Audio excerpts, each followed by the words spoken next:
ई-KYC मुळे ज्या लाभार्थी आहेत त्यांना अधिकचा फायदा होणार आहे, कारण त्यांचं ई-KYC ऑथरायझेशन झालं की त्यांना नियमित लाभ मिळणार आहे। म्हणजे या ज्या तक्रारी आहेत की 1 महिन्याचा लाभ मिळाला, दुसऱ्या महिन्याचा मिळायला विलंब झाला, तिसऱ्या महिन्याचा त्या ठिकाणी थांबला गेला, तर या सगळ्यामध्ये सरळता आणि त्याचबरोबर सुलभता ही त्या निमित्ताने येणार आहे।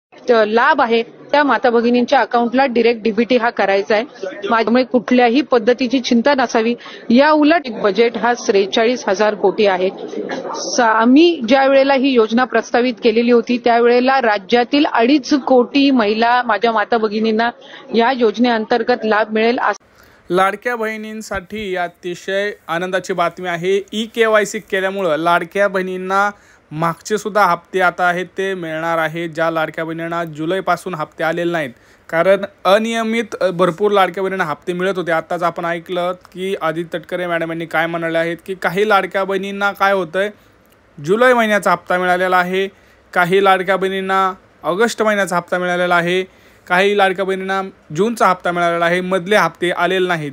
तर ई-KYC करणं हा एक खूप महत्त्वाचा निर्णय सरकारनं घेतलेला आहे, ज्याच्यामुळे काय होणार आहे तर नियमित हप्ता हा मिळणार आहे, असं आपल्याला स्वतः आता आदित्य तटकरे मॅडम यांनी व्हिडिओच्या माध्यमातून त्यांनी सांगितलेलं आहे।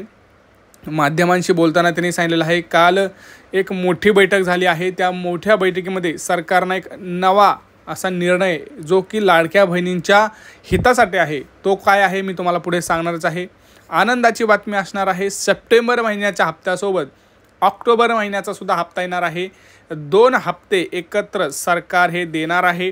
अर्ज पडताळणी कुठेतरी पूर्ण झालेली आहे। अर्ज पडताळणीमध्ये जवळपास आपण जर बघितलं तर 10 ते 15 लाख लाडक्या बहिणी बाद झालेल्या आहेत। सगळ्यात महत्त्वाचं ई-KYC बद्दलचा जो GR आहे तो GR सुद्धा आलेला आहे। मी कालच्या व्हिडिओमध्ये सुद्धा तुम्हाला GR दाखवलेला आहे, नसेल तो व्हिडिओ एकदा जाऊन बघा। GR मध्ये सरळ सांगितलंय, जी लाडकी बहीण ई-KYC करेल अशाच लाडक्या बहिणींना इथून पुढे हप्ता हा मिळणार आहे। आनंदाची बातमी म्हणजे काय तर सप्टेंबर महिन्याचा हप्ता 2100 मिळणार का की नाही, तर सध्या तरी त्याच्यावर त्यांनी सांगितलं आहे की सप्टेंबरचा हप्ता हा 2100 मिळणार नाही, तो 1500च मिळणार आहे। परंतु ई-KYC करण्यामुळं भरपूर लाडक्या बहिणींना लाभ असा होणार आहे की त्यांना आता इथून पुढे एकदा का ई-KYC तुम्ही केली की तुम्हाला परत काहीच काम करायची गरज नाही आहे। आधार अपडेट करायची गरज नाही आहे, रेशन कार्ड अपडेट ई-KYC करायची गरज नाही, काहीच नाही, तुम्हाला काहीच बघायची गरज नाही। पुढचे 1-2 वर्ष आरामात तुम्हाला ते हप्ते येत राहणार। परंतु जर तुम्ही ई-KYC केली नाही किंवा ई-KYC करताना तुम्ही जर फेल झालात, तुमचं जर तिथं काही चूक झाली तर मात्र तुमचे हप्ते जे आहेत ते सगळेच्या सगळे हप्ते बंद होणार आहेत। त्यामुळे मी जे सांगतोय ती व्यवस्थित काम करायचं आहे। काय करायचं आहे 2 मिनिटात मी तुम्हाला व्यवस्थित सगळी गोष्ट सांगतोय। व्हिडिओ संपूर्ण पाहायचा आहे, शेवटपर्यंत पाहायचा आहे, जर तुम्हाला इथून पुढचे हप्ते नीट आणि व्यवस्थित पाहिजे असतील तर। बघा, लाडक्या बहिणींना स्वतः आता आदित्य तटकरे मॅडम यांनी दिलासा दिलेला आहे की कोणालाही तिथं फ्रॉड होणार नाही। आणि ज्या खऱ्या लाडक्या बहिणी आहेत, बघा ज्यावेळेस ई-KYC करतो त्यावेळेस आपण पडताळणी करतो, ती पडताळणी कशी होते, ई-KYCची प्रोसेस काय मी तुम्हाला सोप्या भाषेत सांगतोय। तुम्हाला लाडकी बहीण योजनेच्या वेबसाईटवरती जायचं आहे, तिथे ई-KYC बॅनर असा एक ऑप्शन आहे, त्याच्यावरती क्लिक करायचं आहे। क्लिक केल्यानंतर तुम्हाला तुमचा मोबाईल नंबर तिथं असतो, तुम्हाला माहिती आहे, ते तुम्हाला आधार कार्ड माहिती आहे, तुमच्या आधार कार्डला तुमचा सध्याचा मोबाईल नंबर लिंक आहे का हे बघणं गरजेचं आहे, कारण OTP हा तुमच्या आधार लिंक मोबाईल नंबरवरती येतो। तर तुम्हाला तिथं ई-KYC करण्यासाठी पुढे जायचं आहे, तिथं आधार नंबर टाकायचा आहे आणि सेंड OTP म्हणायचं आहे।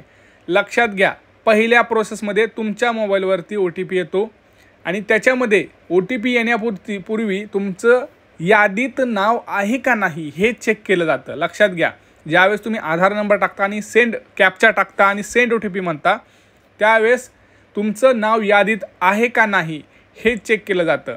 जर तुमचं नाव यादीत असेल, लक्षात घ्या, जर तुमचं नाव यादीत असेल, कुठल्या यादीत, पात्र लाभार्थी यादीमध्ये, म्हणजे जर तुम्ही अपात्र असाल तर नाही, जर तुम्ही पात्र लाभार्थीमध्ये असाल तर तुम्हाला मोबाईलवरती OTP येणार आहे। जर तुम्हाला OTP आला नाही तर म्हणजे अपात्र लाभार्थीमध्ये असाल, यादीमध्ये असाल, तर तुम्हाला एक मेसेज येतो की तुम्ही अपात्र यादीमध्ये आहात। तुम्हाला एक मेसेज येतो, तुम्ही अपात्र लाभार्थी यादीमध्ये आहात. समजलं?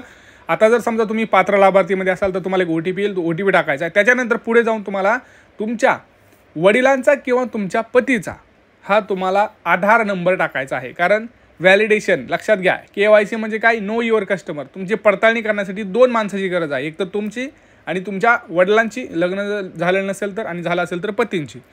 तर तुम्हाला तुमच्या वडिलांचा किंवा पतीचा आधार नंबर टाकायचा आहे. त्यांच्या मोबाईलवरती, ज्याला आधार कार्ड लिंक आहे त्याच्यावरती OTP येईल.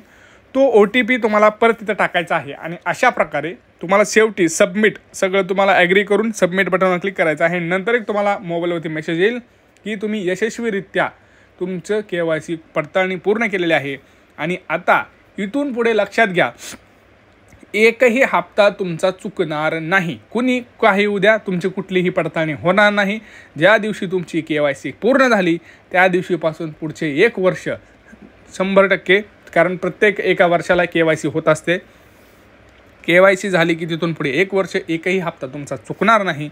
कदाचित तुम्हाला जर मागचे हप्ते पाहिजे असतील ते सुद्धा तुम्ही अर्ज करू शकता. कारण ज्यावेळेस तुमची KYC होते, समजा तुम्हाला मेमध्ये हप्ता वेळ आला आणि तुमची आता KYC झाली आहे सक्सेसफुली, तर तुम्ही क्लेम करू शकता की जून, जुलै, ऑगस्टचे हप्ते मला का आले नाही, तर 3 हप्ते मला सरकारनं द्यावे अशी तुम्ही विनंती अर्ज करू शकता. महिला व बालविकास कार्यालयात जाऊन तुम्ही हे बोलू शकता.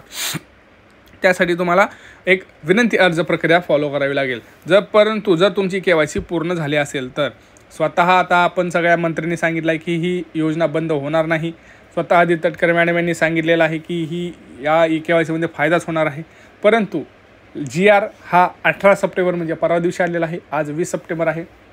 अजून जी लाडकी बहीण योजना वेबसाईट आहे त्याच्यावरती ही प्रोसेस चालू झालेली नाही. ऑप्शन अजून काम करत नाही.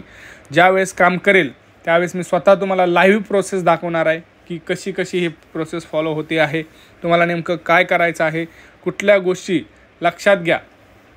पहिली एक गोष्ट काम करायची आहे, तुम्हाला आता आधार कार्ड अपडेट करून घ्यायचं आहे पहिल्यांदा KYCच्या अगोदर. म्हणजे काय करायचं आहे, तुमचा चालूचा मोबाईल नंबर तिथं ॲड करा. कारण काय होते, भरपूर लाडक्या बहिणींचं बघा मोबाईल हरवतोय किंवा मोबाईल नंबर दुसरा बदलतोय, ह्याच्यामुळे तुम्हाला OTP येणार नाही आणि KYC होणार नाही. भरपूर जणांचा प्रॉब्लेम काय की तिथं पतीचं किंवा हे नाही आहे त्यांचा, मग तुम्ही पतीचं नसेल तर तुम्ही वडिलांचं नाव तुम्ही टाकू शकता.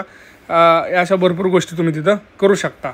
आपण त्याच्यावरती लवकरच सरकार काहीतरी निर्णय काढेल की ज्यांचं प्रॉब्लेम आहे त्यांनी काय करायचं आहे.